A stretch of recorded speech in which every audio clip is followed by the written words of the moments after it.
Back in KL, relax and chill was the way. We take things easy in the middle class life in Malaysia. After the first day, when I started work, right, and I'm like, oh, bus! I started to see cars running in front of me and I got so depressed and I'm not the master of my own time. Even though people say Singapore apartment is small, because my comparison was Hong Kong. Wow, HDB is a luxury! To reach the same quality of life, to get a good education, good access to healthcare, high mobility, it's easier to get it in Singapore. When you want to move here and make it here, you need to change the definition of middle class. No more 2 helpers, 2 driver and 2 cars anymore. Middle class comfort means no traffic jam, reliable healthcare system.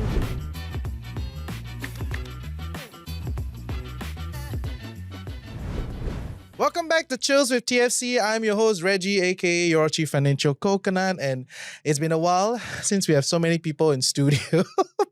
but there's a reason, because recently we published an Instagram post about the middle class life in ASEAN, right? So comparing the different places, big cities, what's the middle class, and is it attainable and all that stuff. And it went viral on Instagram. So I had to ask a bunch of my friends in studio to talk about this, Is it true? What is the middle class? How their life here in Singapore? And, whether is it attainable back there? And maybe why they're here also. So in studio with me, it's a great friend of mine and my pianist in Malaysia. Right, you can share a little bit how we got to know each other. But yes, Shen, for our audience that don't know you want to introduce yourself? Cool. Hello, everybody. I go by Shen. Yeah. I guess I go by Shen. Yes. He has this stupid nickname. We're not going there. I'm retiring that name permanently. Yes. Just for him. Yeah. Yeah, I'm a musician by trade. I teach music as well. Back in KL, I did a lot of things in the music scene. Top down, to be honestly. But then I met you as well, playing for you for a couple of gigs. Over here. Can we have editor? Yeah. Reggie singing? Yes. You need one song, right? Yes. We'll do something someday, right? But yeah, because when I was in KL, everyone, I think most of the audience know that I stay in KL for a while, right? So when I was there, similar to many people that have kind of uprooted and rebased in another place, it was very boring, you don't know a lot of people, you're just doing the same little thing. So I found somebody that, had a bar. I was like, 200 ringgit, I'll sing for you, right? It's like very cheap, but whatever, right? So and then, I got another 200 ringgit. I say, let's perform. I need a pianist. And then that's what we are here.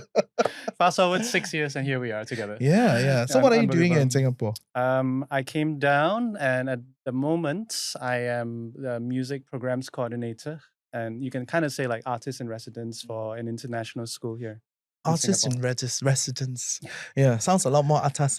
Yeah. We'll go there later. Self-proclaimed, probably. Yeah, self-proclaimed. Okay, we'll go there. And yes, Mickey is back in studio with us. Hello. Yeah, for our audience that don't know you. Hi, I'm Mickey. Mickey's here. I grew up in Jakarta, Indonesia, but spent quite a bit of time in Hong Kong before coming here. I'm currently working as a marketing technology executive in a consumer electronics company. Still, I cannot spill. Still cannot spill. There's only 2.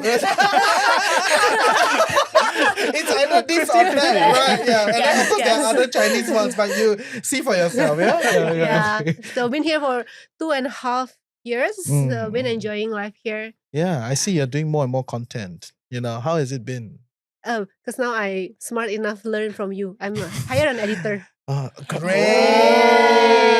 Produce master. Yes, and that day after we had the podcast together, we went for coffee and I told her all the things. Yes, right? thank you so much. And then I saw she deployed everything. It's like amazing. I love it. Right, yeah. So the ROI is much higher now. Correct. Yeah. I also up my rate card. Awesome! He told me right away, you need to up. Yeah, I told her everything. Like, this is the clientele, focus on this, up the rate card. And she did everything. I was like, See, thanks to this Reggie. is so vibrant, amazing. So there's a Reggie rate card, Yeah, isn't it? Financial Coconut Creator Academy. So I said, hey, no need. It's okay. Right, yes. So would you say life here is good so far? Yes, Okay, amazing. okay, great. We'll talk a little bit more about it. And then Theros flew in all the way from Hong Kong with us. Yes, so for our audience that don't know you. Hi, I'm Theros. I'm born and raised in Hong Kong, but I spent 5 years in the UAE. I'm currently running a personal finance education startup in Hong Kong, and we got funded by the government in Hong Kong right Oh, now. really? Cool. Serious? Okay, so what is the thing that you guys are doing, and why would the government fund you? We do a lot of in-person workshops, and so the consistent comment I just get from everyone is just that no one tells them what to do. And we just have a foundational beginners program that just works, and everyone's like, hey, no one gave it to us real, and you set the foundation right. So I think that's what is hitting the ground and running. So we're trying to do a little bit more social stuff online, but the main revenue is offline. Yeah, Mm. yeah. But the social media content works. I mean, I've looked at it. So everybody asked me for the, for the comments. I was like, that was good enough. Don't need to sweat about it. Low cost, it works. Rinse and repeat. You'll get there, right? So I want to see it grow. Okay, great. So actually, we wanted to do this episode partly because Theros was flying in, from Hong Kong. I was like, you want to do this, And then she was like, yeah, let's do it. Then I get everyone else in to come in to discuss this bit. So for a start, maybe we can just kind of lay the ground for our audience, right? Try to describe what is middle class, from where you come from. Yes. So KL, Jakarta, Hong Kong. Cool. Yeah. Oh, start with me. Up to you lah. Okay, up to me. Yeah, lah. yeah. Well, la is an important word from Yeah. Malaysia to the middle class, I guess. What is I middle guess, class? Yes. I guess in terms of statistics, right? You're looking at a salary range. And when we say salary range, actually we mean a household income. So it could be a combination of multiple people in one household earning that much. And you're looking around a range of 6K ringgit, all the way as far upper tier of middle class to around 18 to 20K ringgit. And the middle class life is very relaxed and chill because in Malaysia we come I vouch from, for that.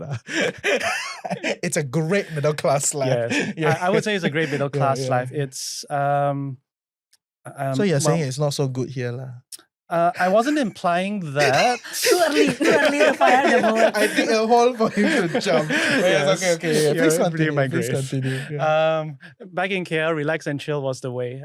We have lepak culture, as I think most viewers would know. But we just live life as per normal. We do what we love. We are passionate about the careers that we embark on. We deal with family in various different ways because every family has different social relationship dynamics. But I would just summarize it in generally one word. We take things easy in the middle class life in Malaysia, in KL for that matter.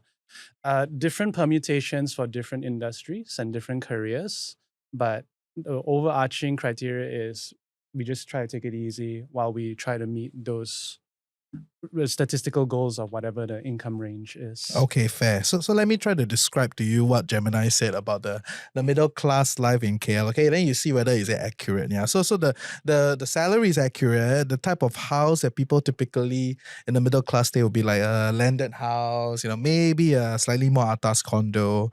And then this is what Gemini describes. Typically you own about 2 cars, so one like local car, Proton Peradua, and then for daily use, and then you got one like more atas, will only appear for special situations like your Japanese European cars. And then malls are a great place for most people to hang out, and makan culture is deep, and most of the middle class would go for private and international schools. Is it a fair description? Yeah. You see, AI knows us better than us. I would say 80% of that is almost close to true. In terms of housing, there's geographical considerations in KL. KL is tremendously huge, right? The closer you are to the city center, definitely is condos. But the further you go out, it is landed property. And depending on who you are, you either value land or you value high rise. It is all based on your upbringing. The car situation is hit and miss, Yeah. I think, with You that got 3 statistic. lah.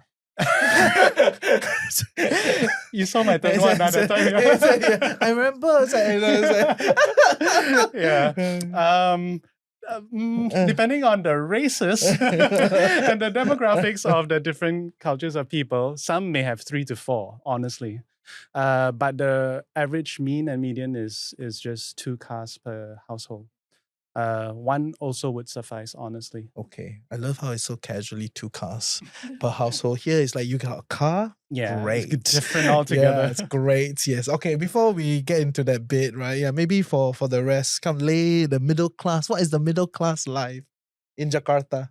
Jakarta, right? There's middle class and we call it upper middle. So for the purpose of this podcast, we just go up middle class. It's okay, you can describe both, right? Because everybody want to believe that the middle class. But actually, if you look at it statistically and you plot a normal curve, there's a lot of people that are middle upper, you know. But especially the ones that listen to the podcast. But anyway, yes, come. Yeah. Just Middle class by numbers, right? Earning like household maybe 30 million Indonesia rupiah.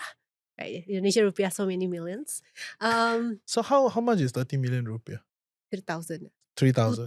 2.5 to 3,000 Singapore dollar per month. But like similar to like Malaysia, Indonesia is huge. So whatever I say here probably represent mostly Jakarta or Java area. But when you're middle class with the same income household in Jakarta, you can only get so much. But then when you live further away from your house probably look humble, but inside there's so many branded bags. While in Indonesia, you live in a house, but then you're actually struggling in Jakarta because middle class in Jakarta, I would say high consumerism. They want to appear to look they made it, they earn well, they're living a good life. So like 50% of the Indonesia consumption is actually driven by the middle class, although it's like only about 20-ish percent. Because they spend so much, they want to look glamorous compared to the people who is actually in atas themselves, right? Yeah. So I think they care so much about looks. And another thing what I noticed is among these countries, including because I was in Hong Kong for a bit, for example, like wedding. Middle class Jakarta wedding or Indonesian wedding is huge. You're inviting the entire village. But then maybe middle class in other country wedding tend to be just a bit simpler because it's all a lot about status in Indonesia. I think car, maybe you can have one at least. Maybe if your spouse is working, you have a bit of, then you will have your second one. Just because when you commute around Indonesia or Jakarta particularly, you need private vehicle. Public transportation is simply not reliable. Like that's a fact. Maybe you are doing mortgage on your house, but you can have a house probably a little bit outside Jakarta. Now Tangerang and the rise and up one coming, but not in Jakarta itself. And you send your kids to private school. It has to be a private school. It has right? to be a private school. Doesn't necessarily to be international school, but private school. What's the difference? Okay, here's the difference. Private school, not government owned, obviously. Usually it's running by a private institution, but following national curriculum. But international school following Cambridge or IB. Definitely way more expensive, speak in English. But private school, if it's not international school, they will speak still in Bahasa Indonesia. Hong Kong middle class, actually, I think the most differentiating factor between what you two have mentioned is education. Local education is actually really good, but there's a lot of banding. So if you're in a band 1 English majority medium school, those are actually the really, really good ones and very, very cheap mostly. So that's, if your kids could get into that, then you're like middle class and conscientious parents that, you push your kids to get into those schools. And then there's sort of semi-private, so that costs a little bit more money, but you still need to take an exam to go in. And then the international school. So education, I say, differentiating factor between a middle class and the upper middle class and the elite of Hong Kong. So that's number 1. And then housing. For sure. Housing for sure. I used to think it's a little bit more about which part of the city you live in, but actually I think the size matters a lot more. So again, very similar to KL, it's whether you want to be closer to the city and in condos or apartments, or you're actually living further out but you're in a house. If you prioritize space, and let's say middle class, you prioritize space, you live further away but you have a car. Versus if you live in the city, you probably won't get a car, but then you have a smaller space. But you're 5 minutes, 10 minutes away from Central. So that's a housing situation. But let's go back to the basics like income. I would say at least 50K Honky, which is close to 10K Sing. 8K maybe. 8. To around let's say 130K, 150K, you'll still be a solid middle going into upper middle class in Hong Kong. Okay. Sounds very unattainable. Yeah, standards are high. Yeah? I think because there's a Tetris and everyone's like comparing notes from each other, from your neighbors, from your high school friend, from your church friend. And so it's not relax and chill. It's, I need to push my kid. I need to push even my parents to do XYZ so that I look like I'm living a great life and unattainable, actually. I think the idea is I want to look so fancy that's kind of unattainable. So is it objectively, unattainable for like somebody that it's kind of like come from nothing, right? Because that's the story, right? Okay, you come from nothing, you can live the middle class life, you work hard, blah blah blah blah blah, right? So that's you can say it's a myth, it's a story, whatever you want to call it. But is it attainable in that sense? Attainable with the right support. So Okay. your parents might need to be very involved, or you're at least able to have a helper that ships your kids around to tutorial centers. I love how the word is ship. It's like, okay, Literally, next hour, we're here. I have a little niece and the kid goes to tutorial schools till like 10, 11 p.m. every day. They're 5 years old. I'm like, that is horrendous. Hey, welcome to the Financial Coconut Podcast Network. I'm your host, Reggie, aka your Chief Financial Coconut. And if you're loving what we're creating here, like, share, subscribe, share with your loved ones, comment in the comment section below. And yeah, we'll see you for great content on Chills with TFC. Okay, fair, yeah. So I think that's quite similar to the Singapore middle class. So let me try to explain. Okay, so this from Gemini, and then I was actually very surprised how well it wrote, like the description. And for all of you that don't know, you can just go and search, right? What does middle class look like across Southeast Asia? And very likely our post will be there. We rank very high on SEO. I'm very shocked. But yes, let me describe this. So for the Singaporean middle class life, your monthly income will be about between like 5 to 13,000, which I think 5 is already on the lower side. Your typical home is about 4 to 5 room HDB flat. That's very true. And then your lifestyle will be very public transport centric. Don't have 2-3 cars, right? And you have a lot of spending on like private tuition, a lot of this like upgrading kind of thing. And you frequent regional travel, yes. Half the time you text a Singaporean, you can't meet them here. You can meet them in Bali. You can catch them for a meal in Bangkok. You can meet them everywhere but in Singapore, right? Like in Singapore, they have a crazy schedule. And most of them will have frequent dining at the hawker centers, and maybe mid-tier cafes, and have very strong financial pressure to support the parents and children. I think that is a very good description of the Singaporean middle class lah. Fair? Would you say it's fair? Highly accurate in many fronts. Yeah. And you have chose to join the Singapore. So two of you, right? That was just visiting, but two of you have chose to join the middle class grind here in Singapore. So like, why? You're probably doing fine in your home, right? Like, you probably, okay, just so I'm clear, right? I'm very sure you are middle class in KL because I know where he stays, next to the king. I think you know a bit too much about me. Too much, because I went to his house for rehearsal. I was like, oh, this is an atas neighborhood. Yeah. Can I say?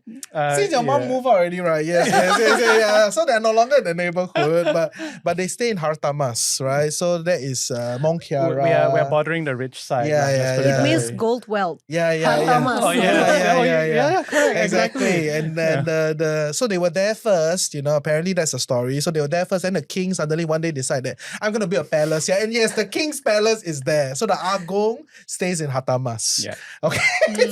so they are neighbours. They are bordering neighbours. our district. Yeah. We are literally neighbours. They're neighbours, right? Mm-hmm. So and from my understanding, you have the middle class life, right? You got a car, you guys stay in a beautiful neighborhood, and then you're already doing fine there. Although you always complain about the art scene there, but here I'm sure it's also as bad, right? So either way, right? So it's like, we say like, we can do more. They say, yeah, I get it. Same here, right? And now you choose to come here. So why would somebody that already live in a middle class life in Kuala Lumpur? Because it's very common for Johorians to come, right? Yeah. Very common for people from Ipoh, from Malacca, where they don't have that type of life. They come here to do the grind. Very normal, but in KL, right? Why would you come here? This answer has a wealth of factors behind it, that's for sure. But the primary reason on my end is I got married. Yeah. Okay. And upon marriage, I came down with my wife here to Singapore. So your wife is from here? No, right? No, she's from KL, but she has Singapore PR. She hustled and grind during her college days into her first working job over here, and she got awarded PR. When we performed together upon her return, that's how we got together. And long story cut short, got married and I followed her down. And it was quite a 360 change on my end. I'll be kind of honest, I wasn't ready to give up all that was going on for me back in KL. But you guys got a good life. And come here and live in like this small little house and I take public transport, take bus some more. I don't get, you know what I mean, right? Continue. I'll tell you a funny story. Mickey has a lot also. Yes, you say first. I'll tell you a funny story. But when I first came down the first day and we had to walk everywhere, we had to do whatever needed to be done, right? Our errands, etc., just to get the paperwork done for my pass and getting keys to the house and all that. Oh my gosh, within the first half an hour walking, my back was aching already. So badly, and my wife now that time she was like, "What's wrong with you?" But it's true. Malaysians don't walk. They drive the car right to the front of the shop, and if left 3 parking, right 3 parking is full, right? They will change a next shop. That's right. Right? They will go to a next place to eat. Yes. They don't walk. It's horrible. We have full autonomy of where we want to go. Let's put it that way. Yeah, not quite. The second funny thing was, after the first day, when I started work, right? And I'm like, oh, bus. Woo, fun. The second day, oh my gosh, bus. What the heck? And I started to see cars running in front of me and I got so depressed because I was driving this wonderful car back in KL, right? And I don't have that anymore. And I'm not the master of my own time because when you drive back in KL, you can just drive wherever, whenever. Here you're on the mercy of the bus timings and the bus conductors. And if you don't live in a conducive commute kind of stretch, you need to transit from bus to MRT, MRT to MRT, MRT to bus, whatever the configuration may be. And I find that I had to rush all the time just to make time to get to where I need to go. It was horrible for me. It was really horrible to adjust and adapt to that. Long story cut short, you can get adapted to it, but You have to. yeah, you have to, right? You don't have a choice. You just look a lot sadder after that. You so, can. okay, so you came here primarily because of your spouse. Yeah. And you gave it a shot. Yes. You're here, but you're still here after so many years. Why? Correct. Well, our spouse and I are doing very well. And I'm working at a place where I'm truly enjoying my work at the moment. And things have, well, I want to use the word mundane, but that isn't quite accurate. We kind of gotten into the flow of things. So things just keep happening and rolling for us. And we're quite happy at where we're at. Singaporean fight. Good boy middle class answer, I suppose you want to put it that way. Yes. A lot of ups and downs to get to where I am, to be honest. Okay, A lot of ups we'll and go downs. there later. Mickey was like, I want to say, I got a lot to say. Yes. I think you asked, right, Yeah. why we Yeah, why choose to you- live our middle class Go- life, nah. right? I think maybe for my parents, because growing up, I never really washed dishes. I don't know how to cook. I'm sorry, but thank you, my parents, for providing everything for me. I love you. But I think sending me to Hong Kong, so I was studying in Hong Kong back then, is a way for them to teach me life lessons. Because my kids has been too spoiled with nannies and drivers everywhere. So then I moved to a school dormitory, very small. I have to share with a friend. So coming from someone who have my own private bedroom and bathroom. So my sister have one room and bedroom. I have my own. Going to a very small, we call it like chicken cage in Hong Kong. Come on, I have to admit it. Hong Kong from land is so expensive, and then I have to learn how to do everything by myself, and everything is so expensive in Hong Kong. So sometimes I have to have save because as a student, your pocket money probably not that a lot, and you want to save for something else. To the point that my parents say, "Are you okay? Can you please eat? Can you make sure you eat? Do the mommy need to send you more money?"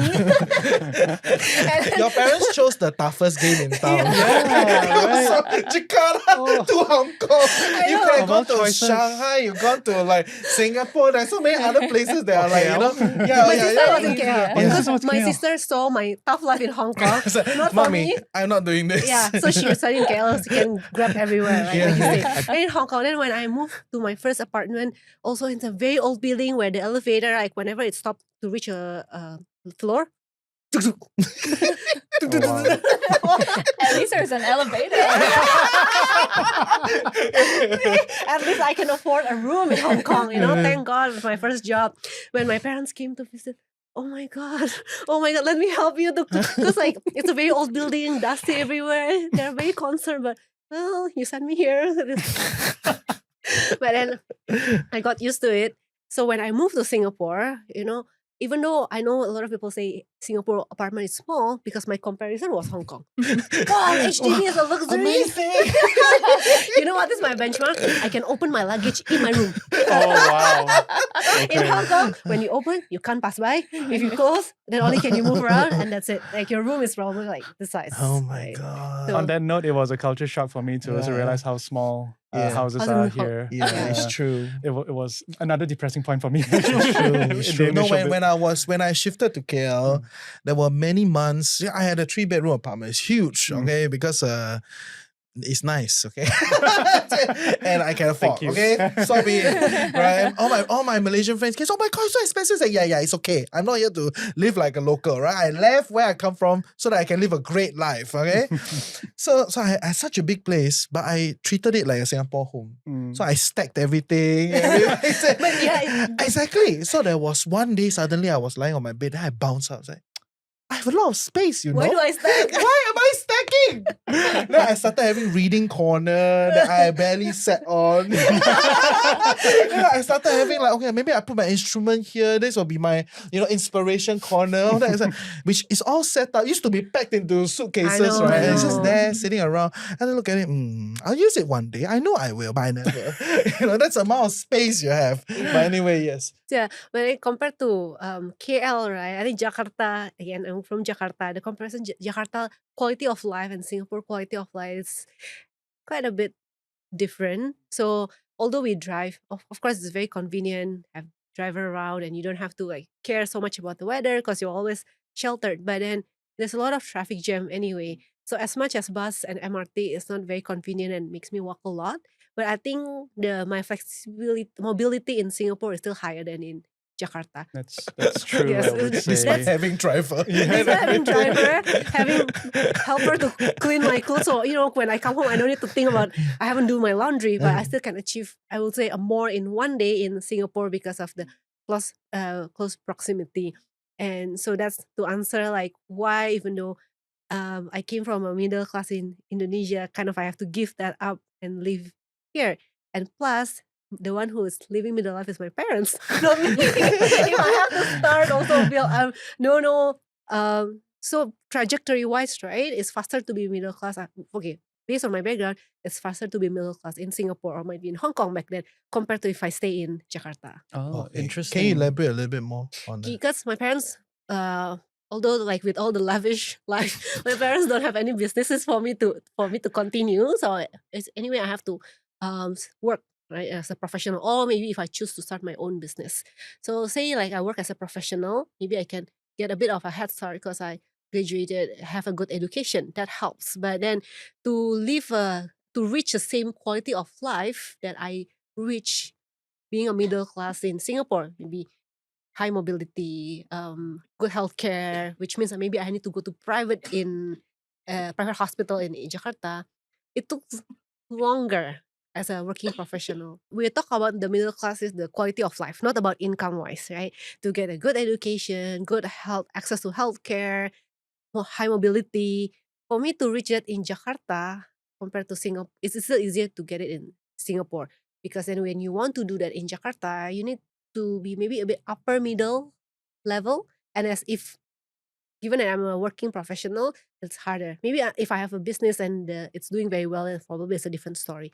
If I choose to do business, I will definitely move back. But I'm a professional, so Singapore is a better place for working professional. Fair evaluation. And any thoughts? Although you're not here yet, and you may not ever be here, which is fine. Yeah. I feel like it's fairly similar, but housing is always on the mind in Hong Kongers versus Singapore. I think Hong Kong people have a lot of angst towards it, and news channels are always comparing between Hong Kong and Singapore. So there's kind of some passive aggressive rivalry between the two cities.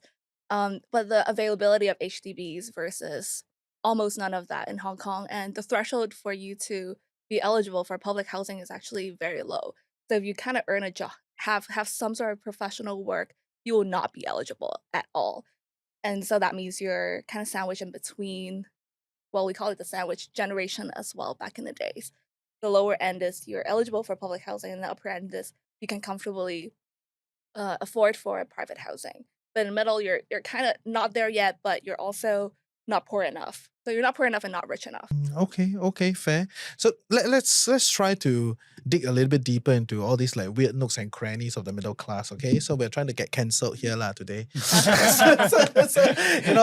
And you guys have seen, and I think the beauty is everyone has lived in multiple different places, right? So you've probably seen like the middle class in different places, right? So I want you to highlight something that you find very weird about some of these middle class people, like some things that they do that is like very weird, could be in Jakarta, could be, from here, like just so we attempt to kill ourselves, on the internet and get cancelled. Yeah. For Jakarta, Indonesian in general, right? When I live in Singapore and Hong Kong, I realized that how financially illiterate Indonesians are. Even though middle class, maybe they make it to middle class, they have a decent income, but they don't actually think about saving or planning for their retirement. It's not a thing. They will think that their kids will support them in the retirement age. That story still works in Jakarta? Still works, Okay. right? Like, turns out then they realize that when they are reaching 50, 60, then they don't have saving at all. So I do have some friends' parents who they did well back in high school. I realized, they are doing quite well, but then now they are struggling because there's no more income. I mean, I was hoping they probably already have a retirement, right? But then they don't, right? And Singapore retirement scheme is very good, very well structured, the CPF. So even the idea of having MPF is already good to me. Like, wow, pension, they take 5% of my income, the company top up, and I don't know how my MPF was doing. I still have some money. But I know what I know is at the age 50 or 60 something, they will just give you a lump sum and return back the money. So you invest your MPF. So Yeah. MPF is kind of similar to CPF, but you choose what you want to invest It's a in. legacy colonial system. Everywhere the British, when this thing happened, they have EPF, NPF, PF, CPF. Yeah. So that lump Clearly, sum the is- Dutch didn't care about it. Hey, sorry. Okay, we don't care. Don't go so far. We continue. Yeah. Theros, you're trying to explain. Uh, The but- NPF. The MPF, yes. So when you retire or you declare that you're never going back to Hong Kong to work, Can take you up. get the final amount of that funds that you have been investing in. So it's one go. And if I decided to gamble in one night, then it's all gone. But Sure. CPF, right, you split into house, to health, into something else. And then even when after you retire, you will get it in a small. I think there's been a debate on the amount of they get. But at least I think what the government is trying to do is not for you to spend, go travel in one day, make sure that in the next 20 years, because this has a high, people here live for quite, till they're quite aged, quite old, and then you still have that money, right, making sure. So this is a very new concept in Indonesia. Not new, maybe not common or not widely adopted by Indonesians. Although they look lavish, they're traveling SQ, but they might not have saving. Okay, fair. So, in the infinite wisdom here, marrying the whole of Asia. We can do Okay. 2 more parters, right? Then we'll get enough people from different cities, right? And what are some things that people need to do to be part of this middle class? In Indonesia, you cannot just rely on your day-to-day job. You need to have something else, like a side hustle. And it's very common to have a side hustle as an Indonesians, which I don't see very much in Singapore. And I was curious about this. Why? But because in Indonesia, if you're just relying on your 9 to 5 job, it's not gonna pay the bill and you're just gonna be stuck forever. Even like losing money because the wage increase doesn't move as fast as the inflation. So you tend to have something else. Maybe you open an online shop. Maybe you are an insurance agent. Maybe you now paddle core investor like everywhere. But you need to get something else. Where meanwhile in Singapore, if you do very well in your school, I know it's very tough, but then you get to like the top uni and then you get a good starting grad job, especially if you can make it to tech or finance, and you just be good professionals who maybe get promotion every 2 to 3 years. You don't have to be a high flyer. Just a normal employee eventually get to manager after 10, 20 years. You can enjoy a middle class life. That's what I feel. I want to add on that, right? So one weird thing that I think the middle class in Singapore do, right, is they do a lot of side hustles for fulfillment. It's the same in Hong Kong. I've seen, those kind of like pop-ups, Yeah. then Yeah. they'll do like this little barista thing, or they like, make some of that necklace thing and then they sell it there. And then I walk past so many of them here and then over in Hong Kong. I ask my friend, so do they make money out of this? Like, how can you make money? I sit down there for coffee with my friend 2 hours. I just look at the opposite. There's no sale at all. And this is like Saturday afternoon. Like, how is this person going to keep the lights on? Then he was like, oh my God, you are the stupid one. These people are doing to scratch their creative need, Distress. distress. It's not about making money. It's like, oh, really? So yeah, this is part of like therapy, It's like part of, so that they can continue their very tough middle class corporate grind, by doing this thing on the side to scratch the itch, right? So, okay. One thing to add on is you can be good at your main hustle, but if you don't manage your money at all, which I see a lot of my friends in my generation, you're gonna end up living paycheck by paycheck because you are signaling wealth through something else you're doing. I'm flying business to JFK for like a week, or I'm buying a new handbag every single month. How the hell are you saving any money for later on? And for me, that's the biggest thing. Financial literacy, if you are not investing to your future, you do not live a middle class life ever. And you'll end up retiring poor or end up not being able to retire at all. And I think for someone that has these kind of golden handcuffs, that's the biggest sort of danger sign. Okay, so investing is very important in your point of view. Then it's one of those things that all middle class people need to do. But I in thought Hong you Kong. mentioned some of your friends don't even do invest. So maybe again coming from Indonesia, I thought people in bus in MTR, they all like looking at the stock market. It's very common scene. So I was under the impression Hong Kongers are very financially literate. No. So No. I make such a big difference in my classes between trading and investing. Most of the people that are on Futu, which is Mumu in Singapore, they are trading their ass off. They are stressed about, gold plunging yesterday. They're not looking at the big picture. The big picture is the 10, 20, 30 year, the compounding, the big game. We're playing the long game when we're investing. And when you're trading, you're thinking about, hey, how much money can I earn from yesterday's gamble? And so that's a big difference that Gamble. Okay, fair. Yes. Yeah, I 100% agree with Don't financial... always agree, huh? Okay, yes. Well, I can Must have disagree some on a few friction, things then as well. yes, please. Well, I 100% agree about financial literacy in KL, in Malaysia. What is different in KL is, I think in the middle class life, there are different social sections. Oh, Not yes, sex. there is. Yes. The parameter is race. Yeah, The parameter is race. There is the rich Chinese that speak Chinese one. There is a whole ecosystem, right? They go Yes. to the Chinese school, they hang out in Cheras, they hang out in Ampang, they hang out in, the atas one will be in PJ. Sorry. Yeah, the atas one will be PJ. They have a whole different ecosystem. They watch Baeyong. They go to they go to PB Market, they do that type, right? There is a whole bunch. And then there's a whole other bunch, which is the, Chinese but speak English one. The English educated, there's a whole other group, That's right? probably me. Yeah. And then if you go by races, because Malaysia is multiracial, right? The Malay demographic, there's also different tiers in the middle class. The Indians also, there are different tiers in the middle class. Each have their own separate, funny, quirky behaviors. I would say majority or most part not financially literate, but not in the sense that they don't think ahead. They just don't know the facts that is overcasting in the foreseeable future. They see the day to day, like what you said. They just want to earn their salary and they keep and they spend a lot, but they don't, they don't plan too far ahead for the future. So what does it take to then attain that life? I think if it's a general announcement, if that's what we are to say about it, is just awareness for a start.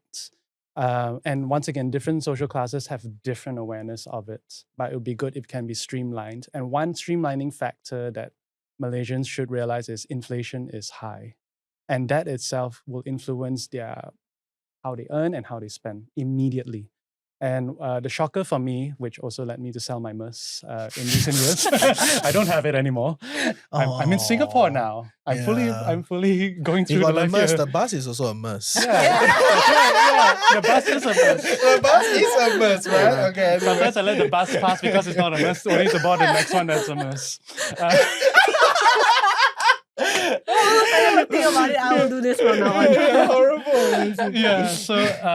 So yeah, it's just to be more aware and more planned out, because the shocker for me is after COVID lifted and I went back to visit family, a bowl or rather a plate of nasi lemak initially was, let's say, 4 to 5 ringgit.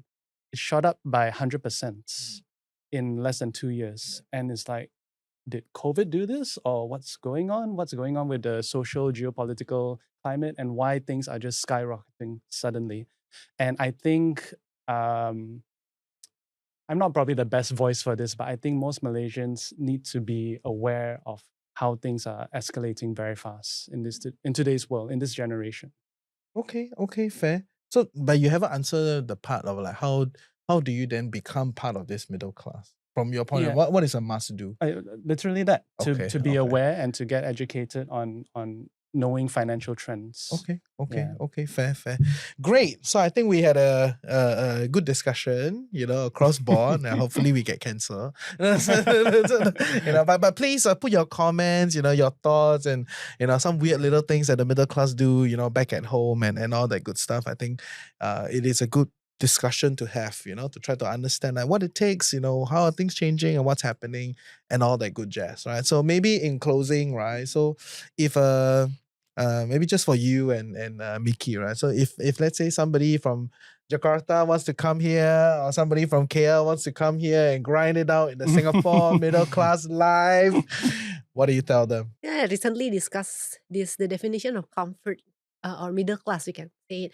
It's different between Jakarta or Indonesia to Singapore. When you want to move here and make it here, you need to change the definition of middle class. No more 2 helpers, 2 driver, and 2 cars anymore. Middle class comfort means like Mercedes bus. Yeah, Mercedes bus. Mercedes bus. That's right. No traffic jam, reliable healthcare system, functioning government. Oh shit! I'm gonna get canceled. Lose your citizenship. It's not even about PR anymore. It's important. That is true. People say Happy New Year, Mickey. Hope 2026 is a better year for you. And just remember, at least your government there is functioning. Your life is still better than us in Indonesia. That's what my friend told. Oh wow. It's true, okay? I feel you like, yeah. But yeah, the definition has to change, right? No longer those, but then your house will be much smaller. But you think about it again, there's no right or wrong. But with smaller house, it works. Like it works fine for me. Coming from someone who probably the house of my room is as big as my Hong Kong, the entire apartment is my room in Jakarta. I made it. I survived. I came here and the definition changed. But I know it's not for everybody. So you get a taste of it. And if it doesn't work for you, and you can always come home. Awesome. So I think that's all for today. Thank you for sharing. I think it was a fun episode. Definitely more fun than what I produced. So a lot of dirt, a lot of insights, a lot of stuff. So ultimately, I think middle class aspiration, it's an aspiration for a lot of people, especially if they don't come from much, right? So but not the rich will come down, But that's a different story. So ultimately, I think there is some wisdom and there's a lot of comparison across board. Ultimately, you find the life that you like lah. Right, and Singapore has some of its realities, and for Singaporeans, you can always explore exploring life elsewhere. I think there's a lot of opportunities in the region as well. Okay, so with that, thank you. Thank you. Thanks for having Appreciate. us. Yes, Thank if you you. like what we do, go to thefinancialcoconut.com, put your email address there so that we can route out the algorithm to reach you directly when we got events and new stuff. Okay, I've said this many times, and the email list is growing great. We hope to see you there. Meanwhile, take care. Bye bye.